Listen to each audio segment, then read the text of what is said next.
Tyler Schmidt is cruising here for Illinois, as in just 35 minutes of baseball, we have already reached the bottom of the third inning and back to the top of the lineup for Illinois, the DH Nick Groves. Groves attacked early in his first at-bat in what was a fly out to center. Yeah, made good contact, was aggressive early. We talked about how both of these teams kind of had the same game plan almost coming into today. Didn't work out for Purdue yet. Worked out only once for the Illini, who've gotten guys on base, and the home run, of course, which is the separator today. But I think he's going to probably have a little bit more patient at-bat his second time up.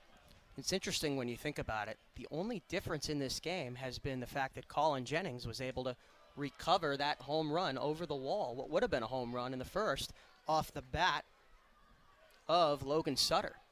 Yeah, would have been a 2-2 game here. And to your point, this game has been very similar. Both teams, in what has been a little bit of a departure from their identity, attacked early in counts. Now they're both starting to settle into their identity with some more foul balls, some more prolonged pitches. You know, we like to use the phrase, it's a game of cat and mouse, but it's also, you know, are you going to adjust to the other team, or are you going to play your form of ball here? And both teams making those adjustments as the game starts to get a little deeper into the night here. Yeah, Colin Jennings had a 4-run swing himself, like you said, stopped a 2-run homer, then hit one for himself. When you got a player that can do that early in a game, you're going to take it. The Canadian Groves has fouled 2 in a row off. Another one of these signature Illinois hitters that will just take you deep in counts and wait for you to make the first mistake.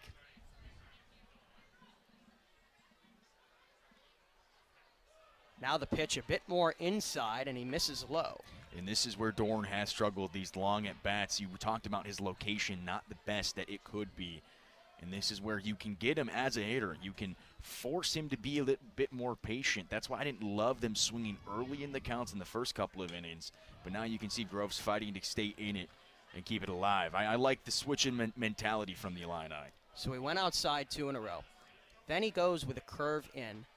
Then he goes with a fastball out and up. He's really shown him, I mean, what's left. Maybe you do go back for that dirt ball again. You know, you elevate it a little bit more so that you catch Groves swinging. But Groves has done a good job on these last 4 pitches. As a fastball in, that Groves will fire into left for a base hit. He's done a great job here of really shutting off your options here if you're Carter Dorn, and it leads to that base hit. Well, that's what I was talking about, was when you have, it was 8 pitches in that at-bat. When you have to fight through it, you run out of location, you run out of spots to hit it to. Good at-bat there by Groves just to work the pitcher.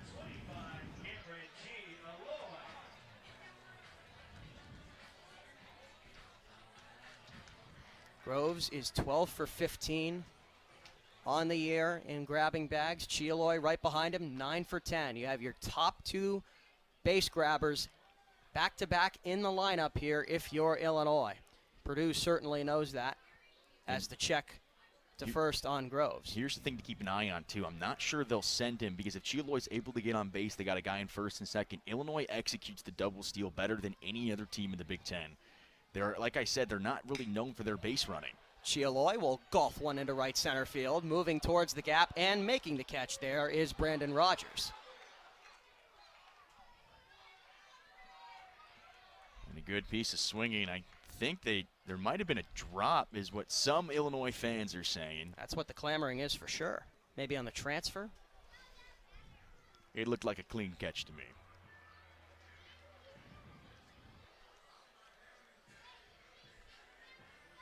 What's going through your mind now if you're Carter Dorn? Because you threw a fastball, first pitch, last time Colin Jennings was up, and he absolutely roped it into right. So now here, as Greg Goff will have a little word with the home plate umpire now here, if you're Carter Dorn, you know, take us through his mindset right here. You know, do you trust your fastball enough to locate it? Or the more likely thing perhaps is that he'll start with the off speed early. Now, you have to trust your fastball. I think you want to get up early in the count, and that's going to be with your fastball. The off speed is what he likes to use with those 2 strikes. Get him looking, get him swinging, get him chasing. And that hasn't been the case so far for every at-bat. He hasn't been able to execute his plan like he would want to, but when he is doing it, it's working. And I think they have to stick with it as well. We talked about it earlier in the inning. Do you adjust to the other person, or do you go with your own style of ball in terms of waiting late into counts? It's tough, though, when the battery knows what happened last at bat. It's so fresh on their minds. Yeah, it's one of those, it's an age-old question in sports, is when you're preparing for somebody else, do you stick to what works for you or do you adjust? And I think it's a little bit of both. The reason you're where you're at is because your stuff is working. But when you're facing a team like Illinois, you're going to have to adjust a little bit. You can't give them the opportunities that Dorn has given them in the first couple innings. Now he's gone with the off-speed, curveball down low, 2 pitches in a row here. If you're Jennings. Now if you're Colin Jennings, now that that's out of the way, the thought starts to transition into, okay, he throws his fastball 80% of the time. When is it coming? I've seen 2 off-speed in a row. The longer he delays with that off-speed, the more I'm expecting fastball.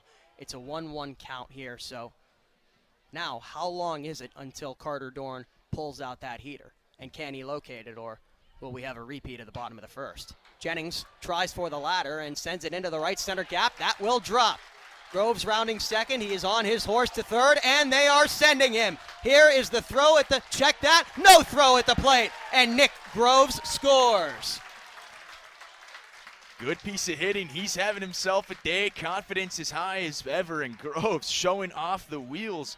No play at home, even though it looked like there could have been if they decided to throw it at the plate. A little bit of a miscommunication, but all around, good stuff from the Fighting Illini.